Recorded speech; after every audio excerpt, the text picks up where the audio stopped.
네, 안녕하세요. 소방안전관리자 학습 멘토 칩스입니다. 이번 시간에는 2023년도부터 1급 소방안전관리자 과목에 새롭게 추가된 다중이용업소의 안전관리에 관한 특별법에 대해서 다뤄보도록 하겠습니다.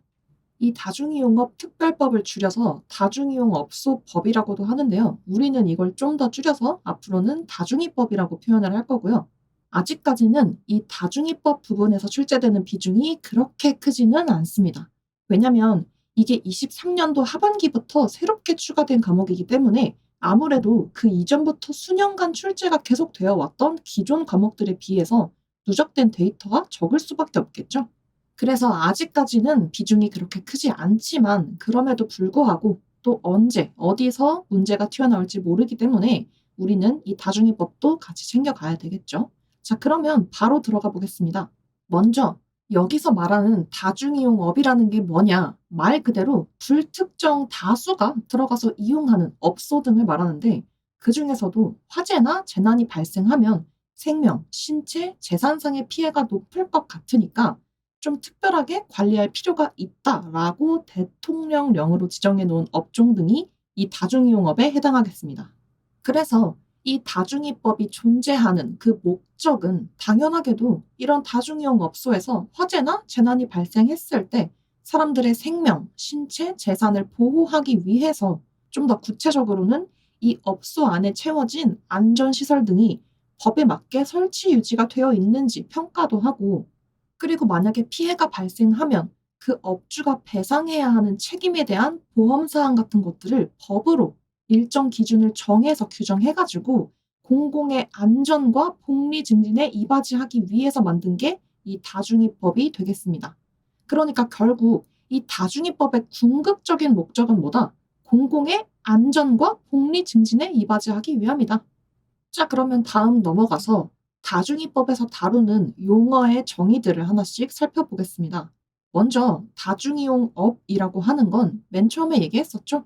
불특정 다수가 이용하는 영업장인데 그중에서 화재나 재난이 발생하면 생명, 신체, 재산상의 피해 발생 우려가 높은 것으로 대통령령으로 정해놓은 것들이 이 다중이용업에 해당하는데요. 구체적으로 그럼 어떤 것들이 이렇게 대통령령으로 정해놓은 다중이용업에 들어가느냐? 그 범위를 아래 표로 같이 보겠습니다. 그러니까 이 표에서 정하는 기준에 해당하는 다중이용업소라면 앞으로 볼 이 다중이법에서 정하는 어떤 규정들의 지배를 받는다는 거겠죠? 자, 그래서 그 기준에 부합하는 업종들을 보시면 뭐 당연한 것들이죠. 음식점, 제과점, 학원, 목욕장, 그 외에도 무수히 많은 업소들이 있을 텐데요. 먼저 뭐 먹는 곳, 식품 관련한 휴게 음식점이나 제과점, 음식점의 요건부터 보시면 그 장소가 지하층인 경우에는 바닥 면적이 66제곱미터 이상일 때, 그리고 지상층인 경우에는 2층 이상은 100제곱미터 이상일 때라고 되어 있는데요.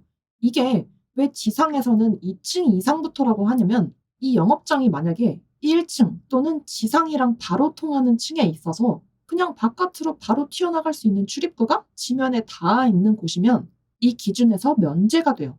그니까 1층처럼 그냥 바깥으로 바로 연결되는 출입구가 지면에 닿아 있는 이런 영업장은 대피가 수월하니까 이 법의 지배를 받는 기준에서 제외가 되고 그 외에 좀 더 대피가 어려운 2층 이상의 지상층이거나 또는 지하에 있는 이런 식품 업종들은 지하의 경우에는 바닥 면적 66제곱미터 그리고 지상에서는 2층 이상은 바닥 면적 100제곱미터 이상에 해당하면 다중이용업의 범위에 속하게 된다. 이렇게 이해해 주시면 되겠습니다.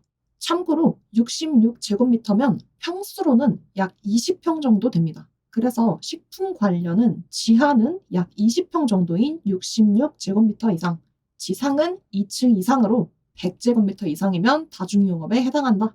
식품은 지하는 66, 지상은 100. 자, 그다음 학원이에요. 학원은 수용 인원이 몇 명 이상일 때 다중이용업이 된다.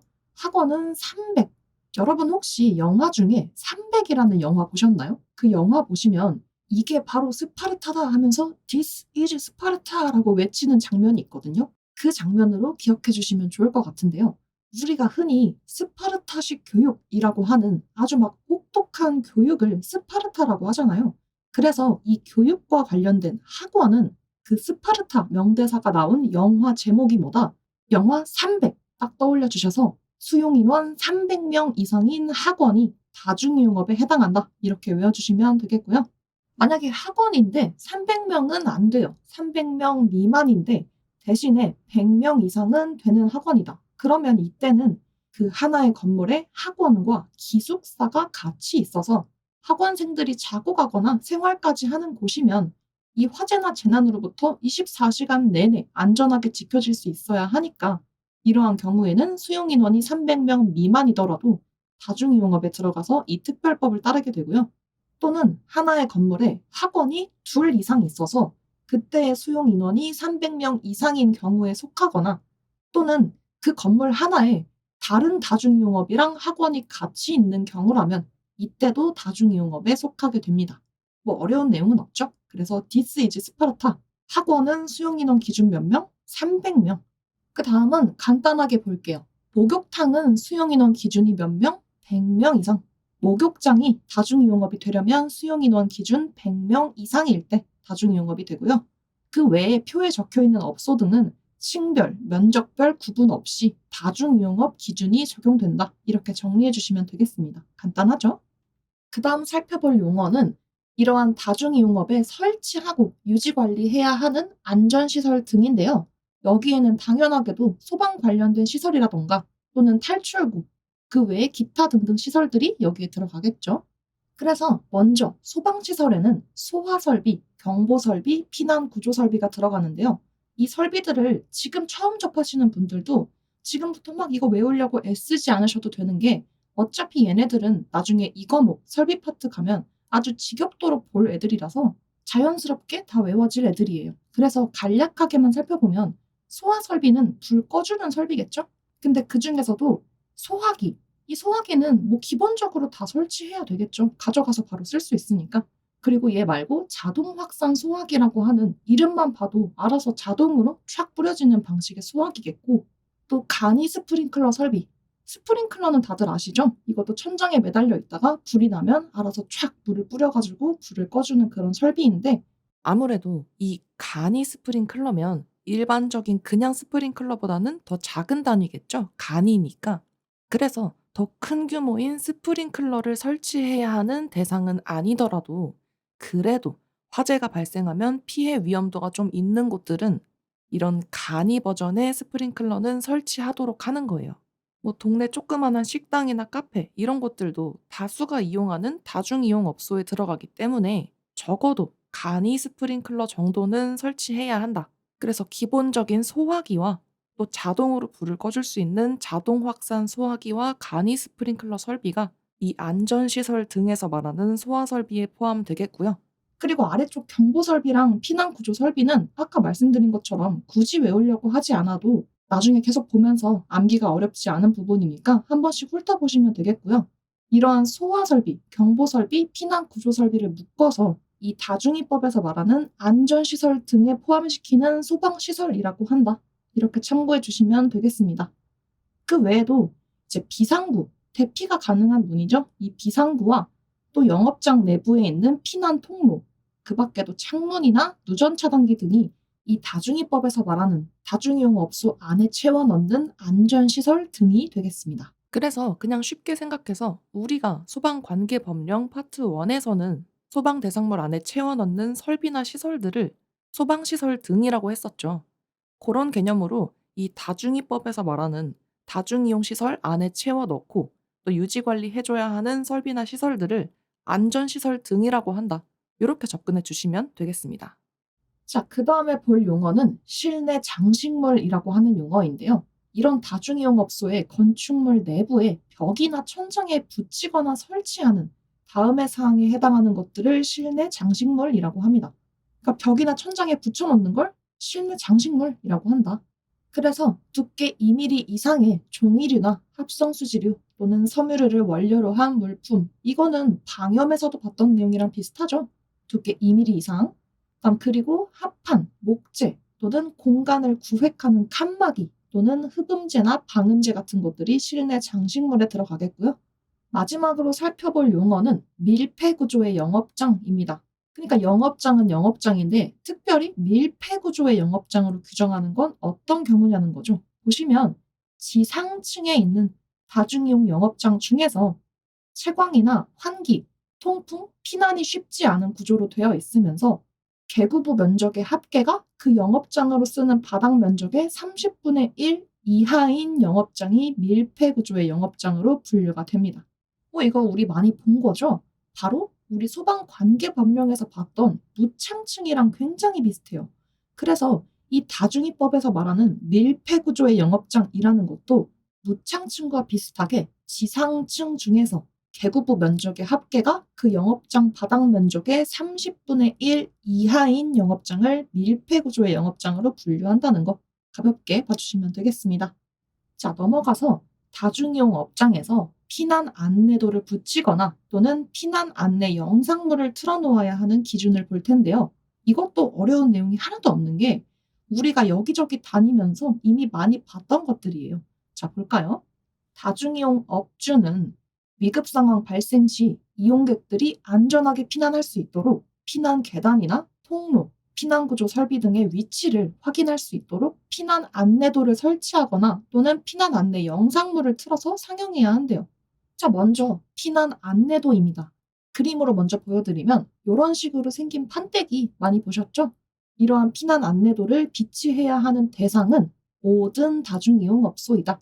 간단하죠? 모든 다중이용업소에는 피난 안내도를 설치해야 하는데 예외적으로 설치하지 않아도 되는 제외 장소들이 있어요. 첫 번째, 영업장으로 사용하는 바닥 면적의 합계가 33제곱미터 이하인 경우에는 피난 안내도를 설치하지 않아도 된다.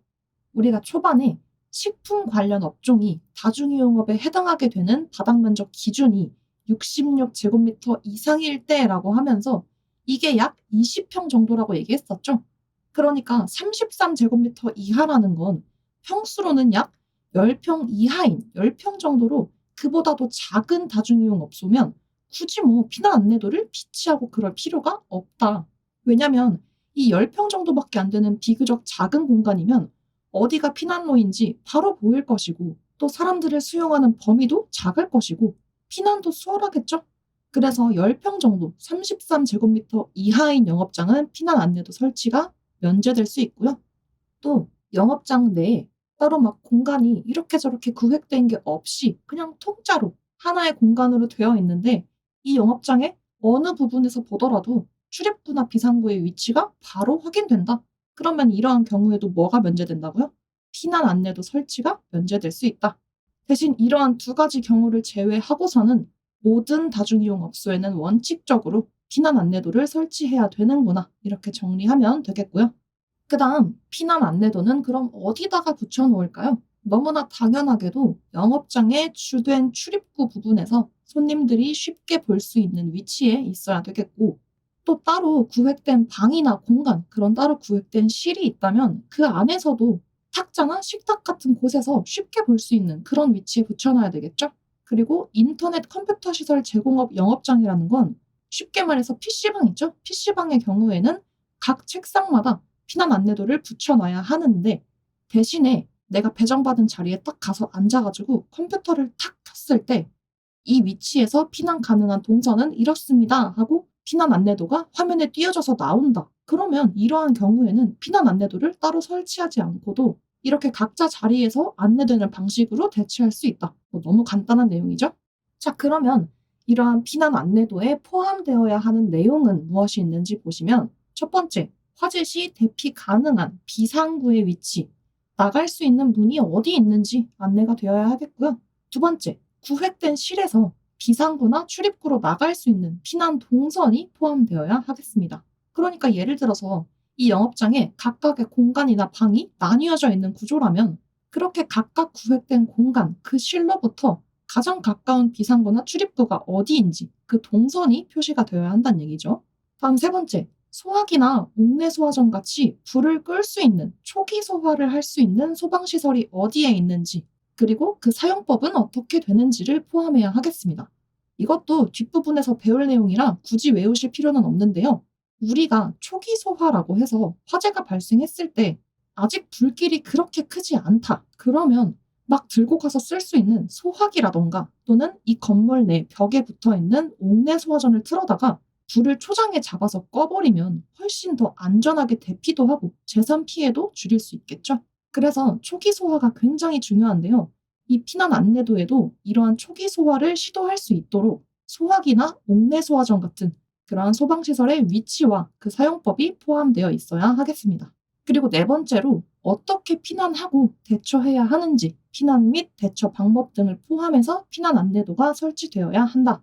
그래서 다음 항목 보시면 이러한 내용들을 포함한 이 피난 안내도가 얼마나 크기로 또 어떤 재질로 이루어져야 하는지 등이 그림과 함께 나와 있는데요. 먼저 그림부터 보시면 위에서 봤던 것처럼 각 실에서 출입구나 비상구로 갈 수 있는 동선도 포함이 되어 있고 또 비상구의 위치가 어디인지도 표시가 되어 있죠. 그리고 대피 방법과 또 소화기 등의 위치, 사용법 이러한 내용들이 포함되어 있는 걸 확인하실 수가 있고요. 이러한 피난 안내도는 기본적으로는 B4 이상의 크기로 해야 합니다. 우리한테 익숙한 사이즈인 A4가 아니라 B4 사이즈 이상 되어야 한다는 거 체크해 주시고요. 그리고 이 B4보다 더 큰 A3 이상이어야 하는 경우가 있는데요. 영업장의 면적 또는 영업장이 위치한 층의 바닥 면적이 각각 400제곱미터 이상인 경우에는 피난 안내도의 크기가 A3 사이즈 이상이어야 합니다. 우리가 음식점, 제과점 이런 식품 업종을 기준으로 지상층일 때 다중이용업으로 들어가는 바닥 면적 기준이 몇이었죠? 지상층은 100제곱 이상이면 다중이용업에 포함이 됐는데요. 이렇게 음식점에 빗대서 생각을 해보자면 그 기준의 4배 크기인 바닥 면적 400제곱미터 이상의 영업장이라면 이때는 피난 안내도의 크기가 제법 큰 A3 이상의 사이즈로 크게 붙여놔야 된다는 거죠. 그보다 작은 영업장이면 보통은 B4 사이즈 이상의 피난 안내도를 부착해야 하는데 바닥 면적 400제곱 이상의 영업장이면 A3 이상의 사이즈로 붙여야 한다는 거. 이 부분 체크해 주시고요. 이러한 피난 안내도의 재질은 종이인 경우에는 훼손되지 않도록 코팅 처리를 한 종이이거나 또는 아크릴이나 강판처럼 훼손이나 변형이 적은 재질로 만들어야 되겠습니다. 또 이때 언어는 당연히 한글은 기본적으로 들어가고 그 외에도 1개 이상의 외국어를 사용해서 보통은 영어를 많이 쓰겠죠. 이렇게 다른 언어로도 확인이 될 수 있도록 1개 이상의 외국어를 같이 병기해서 기재하면 되겠습니다. 그래서 뭐 어려운 내용은 없는데 예외적으로 피난 안내도 설치가 제외되는 경우와 또 피난 안내도의 크기 이러한 부분들을 꼼꼼하게 확인해 주시는 것이 좋겠습니다. 자, 다음 넘어가서 이번에는 판때기로 붙이는 게 아니라 영상물로 틀어놓는 피난 안내 영상물의 기준을 보겠습니다. 먼저 피난 안내 영상물을 상영하는 대상인데요. 이거는 뭐 당연하게도 뭔가 화면을 통해서 가까운 비상구 및 피난 동선은 이렇습니다 하고 안내가 가능한 장소들이 있겠죠. 그래서 대표적으로는 영화관이 있겠고요. 또 노래방이나 단란주점, 유흥주점 이런 곳들도 방에 딱 들어가면 이 노래방 기계 화면으로 피난 안내 영상물을 틀어줄 수 있으니까 노래방이나 유흥주점도 영상물 상영 대상이 될 수 있겠습니다. 그리고 그 외에도 아래 적혀있는 이러한 영업장들로 피난 안내 영상물을 상영해서 틀 수 있는 시설이 갖춰진 곳이면 피난 안내 영상물 상영 대상이 된다. 아주 당연한 얘기고요. 아래쪽 상영 시간 및 시기도 우린 이미 다 보셔서 알고 계실 내용이에요. 영화관에서 이런 피난 안내 영상 언제 나오죠? 딱 그 상영관 들어가서 매 영화가 시작되기 전에 안내 방송이 나오죠. 그리고 노래방도 마찬가지로 이 이용객들이 그 방에 새롭게 입장했을 때 막 노래하는 즐거움, TJ 이러면서 이 노래방 기계가 켜지면서 안내가 나오잖아요. 이런 식으로 노래방의 경우에는 매회 새로운 이용객이 입장해서 노래방 기계가 작동할 때 피난 안내 영상물이 틀어진다. 그리고 이러한 피난 안내 영상물의 경우에도 한글과 그 외 1개 이상의 외국어를 사용해서 같이 병기가 되어서 상영되어야 한다는 거. 뭐 굳이 외울 것도 없이 우리가 다 알고 있는 내용들이었고요. 그 다음에 나와 있는 피난 안내 영상물에 포함하는 내용은 피난 안내도에 포함해야 하는 내용과 동일하니까 그냥 한번 읽어봐 주시면 되겠습니다. 넘어가서 영화 상영관에서 장애인을 위한 피난 안내 영상물의 상영 내용을 보겠습니다. 영화관 중에서 전체 객석 수의 합계가 300석 이상인 영화관의 경우에는 피난 안내 영상물에 한국 수어, 수어는 수와 같이 손이나 신체 동작을 사용해서 의사를 전달하는 방식을 말하죠. 이러한 수어와 폐쇄 자막, 그리고 화면 해설 등을 이용해서 피난 안내 영상물을 상영해야 하겠습니다. 어떠한 경우에 영화관인데 객석 수가 300석 이상인 경우에는 장애인을 위한 피난 안내 영상물이 상영되어야 한다. 다음 넘어가서요. 이번에는 다중이용업을 운영하는 영업주나 또는 종업원이 생명, 신체, 재산 피해 등을 최소화하고 또 설치되어 있는 소방시설 등을 자발적으로 유지 관리하면서 이 초기 대응 능력을 갖출 수 있도록 소방안전 교육을 이수해야 하는데, 이렇게 다중이용업 영업주 등에 대한 소방안전 교육 사항을 다뤄보도록 하겠습니다. 먼저 교육 대상자, 방금 말씀드린 것처럼 기본적으로는 이 다중이용업을 운영하는 영업주가 교육 대상자가 되겠죠. 그리고 이 업주 외에도 해당 영업장을 관리하는 종업원이나 또는 국민연금 가입 의무 대상자인 종업원, 아까 한마디로 4대 보험 떼는 그런 종업원처럼 이렇게 한 명 이상의 종업원도 교육 대상자가 됩니다. 그리고 거기에 플러스로 다중이용업을 하려고 하는 사람도 다중이용업 소방안전 교육을 이수해야 하는 대상자가 되겠습니다. 그럼 이 교육을 실시하는 실시권자는 누구냐? 바로 소방청장, 소방본부장 또는 소방서장이 되겠습니다. 잠깐 표의 아래쪽 교육 통보 부분을 먼저 보시면 소방청본서장은 소방안전 교육을 실시하려는 때에는 교육을 실시하는 일시, 그 날짜와 시간이라던가 또는 실시 장소 같이 필요한 사항들을 교육일의 30일 전까지 소방청, 소방본부, 소방서의 홈페이지를 통해서 게재해야 된다고 되어 있죠. 그래서 다중이용업 업주에 대한 소방안전 교육의 실시권자는 누구다? 소방청본서장이고, 이렇게 소방교육을 하려고 할 때에는 필요한 사항을 소방청, 소방본부 및 소방서 홈페이지에 게시해야 한다. 언제까지? 교육을 실시하려는 교육일의 30일 전까지. 그래서 이러한 다중이용 업주에 대한 소방교육에는 신규교육, 수시교육, 보수교육 이렇게 세 가지 종류가 있는데요. 왜 우리가 소방안전 관리자나 보조자가 돼서 어디에 선임이 되면 2년 주기로 실무교육을 계속 받아야 한다고 했었죠. 그것처럼 이 다중이용 업주에 대한 소방교육도 최초의 신규 교육을 받고 그 뒤로 2년 주기로 보수 교육을 계속 받는다고 생각해 주시면 좋습니다. 그리고 수시 교육이라는 건 뭔가 위반 사항이 걸렸을 때 불쑥 수시로 실시할 수 있는 게 수시 교육이다. 이렇게 큰 틀을 먼저 잡아주시고 표 위쪽에 소방안전 교육 횟수 및 시기 칸의 내용을 같이 보겠습니다. 먼저 신규 교육입니다. 이 신규 교육의 포인트는 바로 뭐뭇을 하기 전에 받는다. 이것만 기억해 주시면 되겠는데요. 조금 전에 이 다중이 업주에 대한 소방교육은 다중이용업을 하려는 자도 받는 거라고 했죠. 그래서 다중이용업을 이제 하려고 하는 사람은 이 소방교육을 언제 받느냐 하면 다중이용업을 시작하기 전에 받아야 합니다. 영업장을 짠 하고 오픈하고 나서 그 다음에 받는 게 아니라 오픈하기 전에 다중이용업을 시작하기 전에 받아야 하는 게 이 다중이용업의 소방안전 교육이다. 이 부분을 기억해 주시고요. 나머지도 동일합니다. 만약에 어떤 영업장이 있는데 업주만 변경을 하려고 해요. 누가 그 가게를 사가지고 주인만 바꿔서 영업을 하는 곳들이 있죠. 그런 식으로 업주를 변경한다던가 또는 비슷하게 다른 사람이 양도받아서 지위승계를 하려는 경우가 있을 수 있겠죠. 그럼 이때도 그 바뀌어서 양도를 받는 사람이 새롭게 소방안전 교육을 이수해야 하는데요. 이렇게 영업장의 주인이 바뀌는 이러한 상황일 때도 마찬가지로 그러한 변경 신고나 지위승계 신고를 처리해주는 구청이라던가 이런 허가관청에서 완전히 수리해서 처리를 하기 전에 완전 신고 처리를 해버리기 전에 미리 이 소방안전 교육을 이수해야 하겠습니다.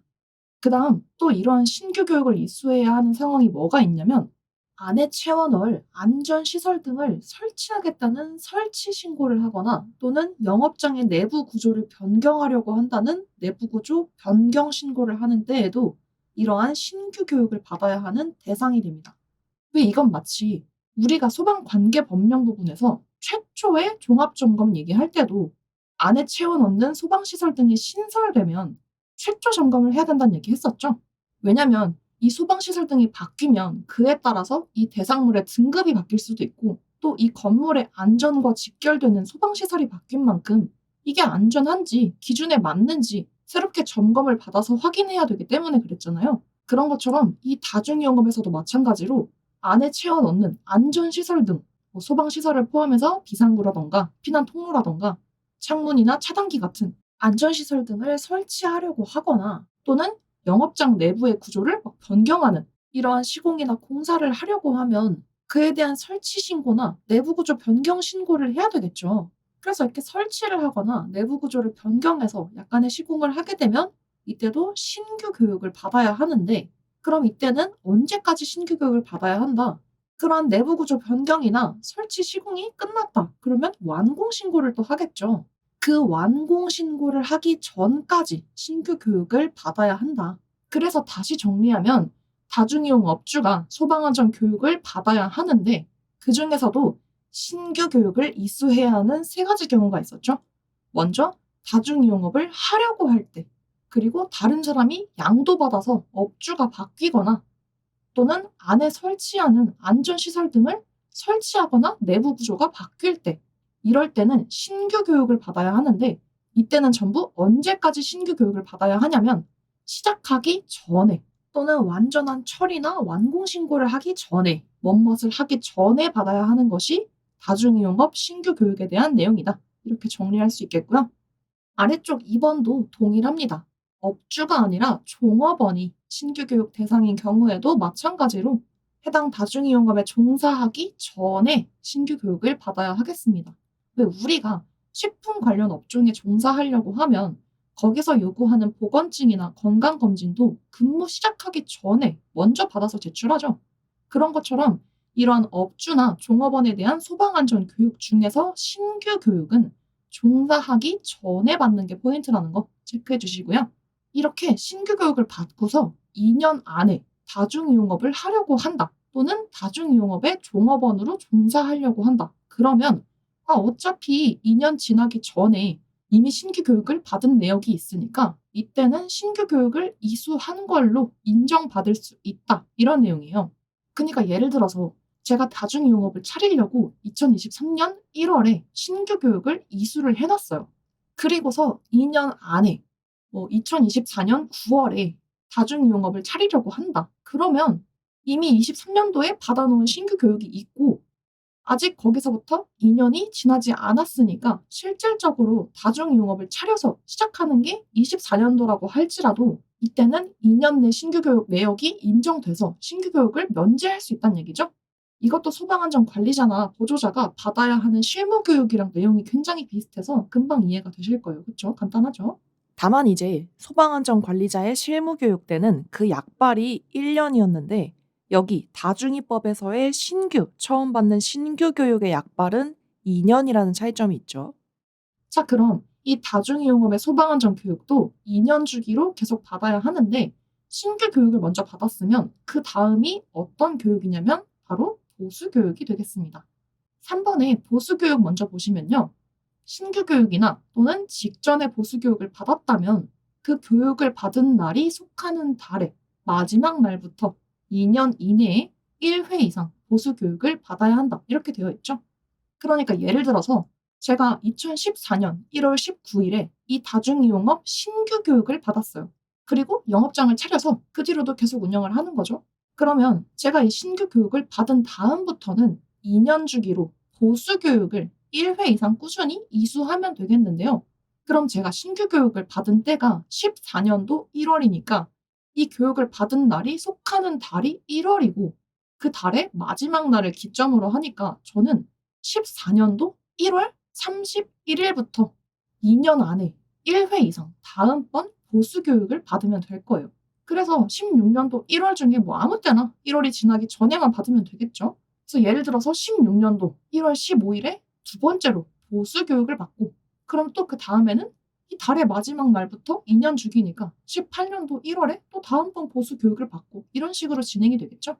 그래서 처음에 신규 교육을 받았으면 그 다음부터는 보수 교육을 2년 주기로 실시하게 되고요. 이때는 직전에 받았던 신규 교육이나 보수 교육을 받은 날이 속하는 달의 마지막 날부터 2년 안에 1회 이상 보수 교육을 진행해 나가면 되겠습니다. 자, 그럼 이렇게 신규 교육이나 보수 교육을 주기적으로 받는 거 말고 이 영업장을 운영하다가 어떤 관련 조항을 위반해서 그게 걸리는 경우가 있을 수 있겠죠. 이런 식으로 뭔가를 위반해서 적발된 경우에 불쑥 받아야 되는 게 뭐다? 바로 이번에 있는 수시교육이 되겠습니다. 다중이법 관련 조항을 위반한 다중이용 업주와 교육 대상인 종업원은 해당 위반 행위가 적발된 날부터 3개월 안에 수시교육을 받아야 한다. 뭔가 걸렸으면 그게 적발된 날부터 3개월 안에 받아야 하는 수시교육까지, 이렇게 다중이의 소방안전 교육에는 3가지 종류가 있고요. 이 다중이용 업주 등에 대한 소방안전 교육을 할 때 교육 시간은 4시간 이내이다. 생각보다 짧죠? 4시간 이내로 진행을 하게 되고, 만약에 이러한 신규, 수시, 보수 교육을 받아야 하는 교육 대상자가, 그러니까 업주나 종업원이 해외 체류 중이거나 또는 질병이나 부상으로 입원을 해버려서 이 받아야 하는 기간 내에 피치 못하게 교육을 받을 수가 없다. 그러면 소방청장이 정하는 바에 따라서 3개월의 범위 내에서 교육을 연기할 수 있습니다. 피치 못하게 연기해야 할 때는 누가 정한 사항에 따라서 소방청장이 정한 바에 따라서 해외 체류 중이거나 입원해 있으면 최대 3개월의 범위 내에서 교육을 연기할 수 있다는 것까지 정리가 되겠고요. 그다음 교육 통보는 아까 본 것처럼 이 교육을 실시하는 권한자는 소방청본서장으로 교육일 30일 전까지 소방청, 본부, 소방서 홈페이지에 게시해야 된다고 했죠. 그래서 그렇게 홈페이지에 게시하는 것 외에도 이 교육 대상자들한테도 따로 알려줘야 하는데요. 이때 신규 교육 대상자 중에서 안에 채워넣는 안전시설 등을 설치하거나 또는 영업장의 내부 구조를 변경하려고 해서 이에 대한 신고를 하는 경우에 신규 교육을 받는 케이스가 있었죠. 이런 경우에는 해당 신고 접수 시, 그러니까 설치 신고나 내부 구조 변경 신고가 접수됐을 때 해당 교육 대상자한테 신규 교육 대상이라고 알려줘야 하겠습니다. 그러니까 어떤 영업장에서 안전시설 등을 설치하거나 또는 내부 구조를 변경하겠다고 이러이러한 설치 시공이나 내부 구조 변경 공사를 하겠다는 설치 신고나 변경 신고를 하겠죠. 그러면 이렇게 설치 신고나 구조 변경 신고가 접수되었을 때 접수가 들어온 시점에서 청본서장은 해당 영업장의 업주한테 이러이러한 설치 신고나 구조 변경 신고에 따라서 당신이 신규 교육 대상이 되었으니 언제까지 신규 교육을 받으십시오 하고 알려줘야 되겠고요.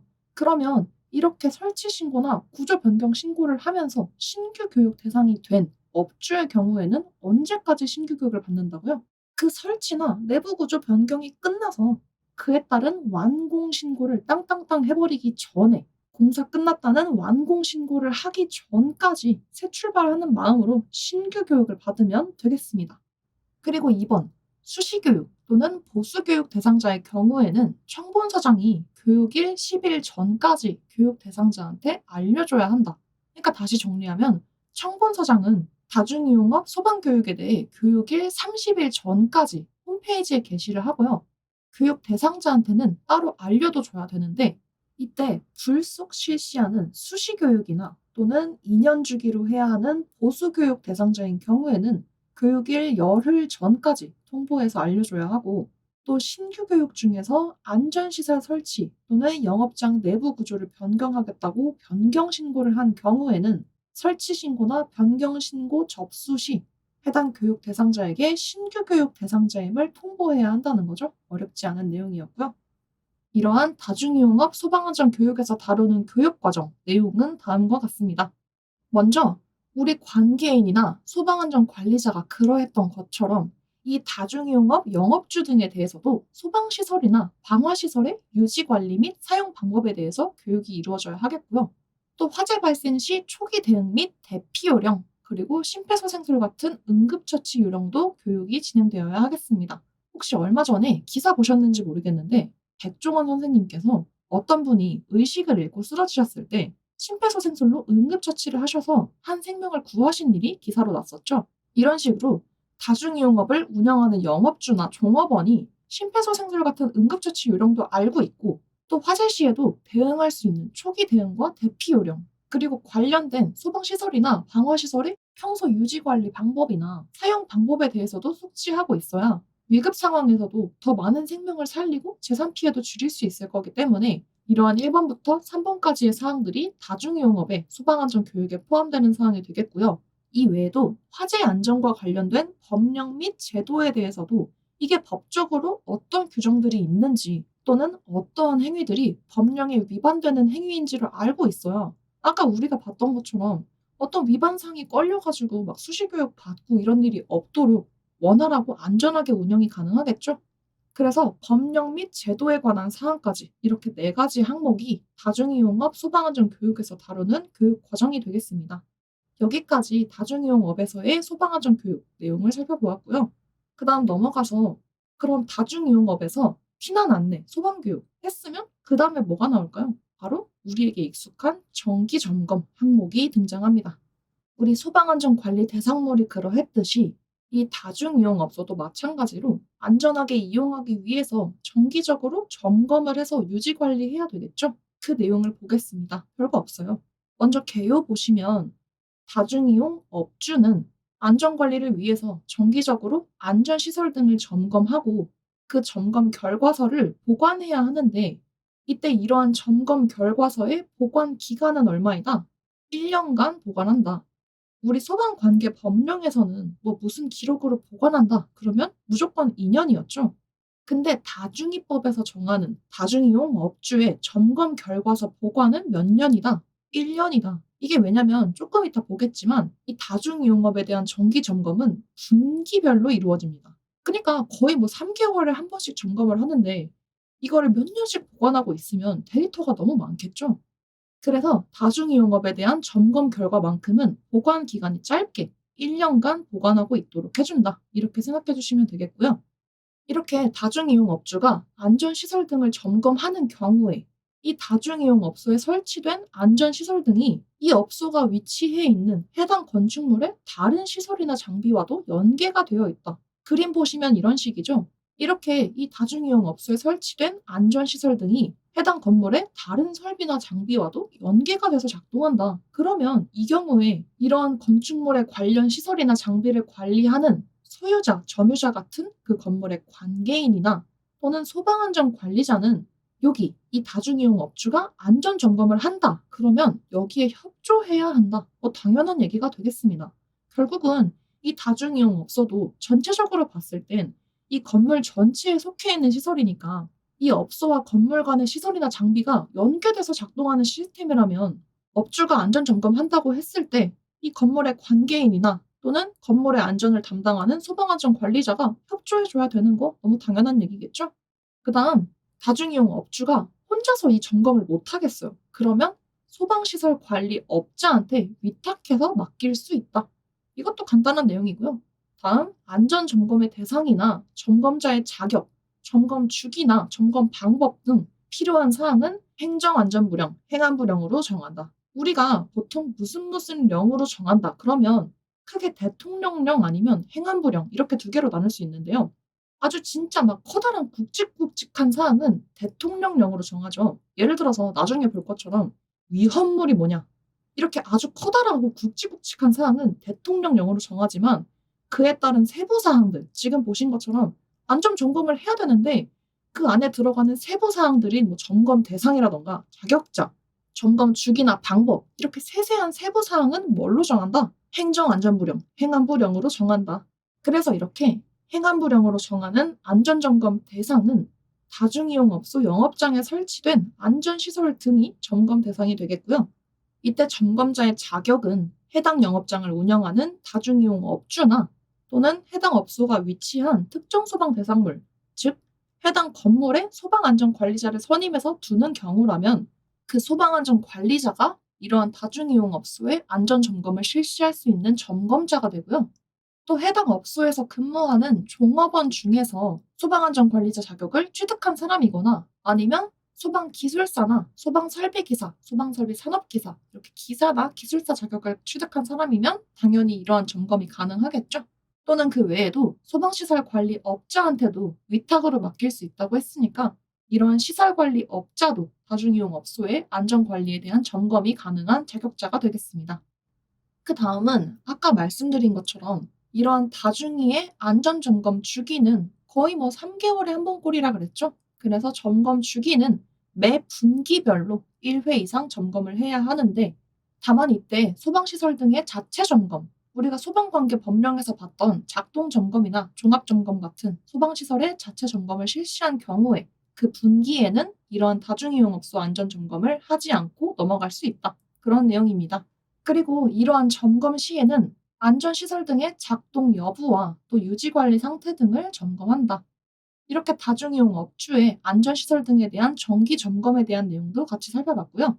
크게 어려운 내용은 없지만 점검 주기가 분기별로 1회 이상으로 자주 점검을 하는 만큼 그 결과서는 너무 많이 쌓이지 않게 보관 기한을 1년간 보관하는 걸로 하고 있다는 점. 그리고 소방안전 관리자나 관계인이 협조를 해야 하고 또 행안 부령으로 정하는 세부 사항에 따른 점검자의 자격 등 이러한 내용들까지 잘 정리해 주시면 되겠고요.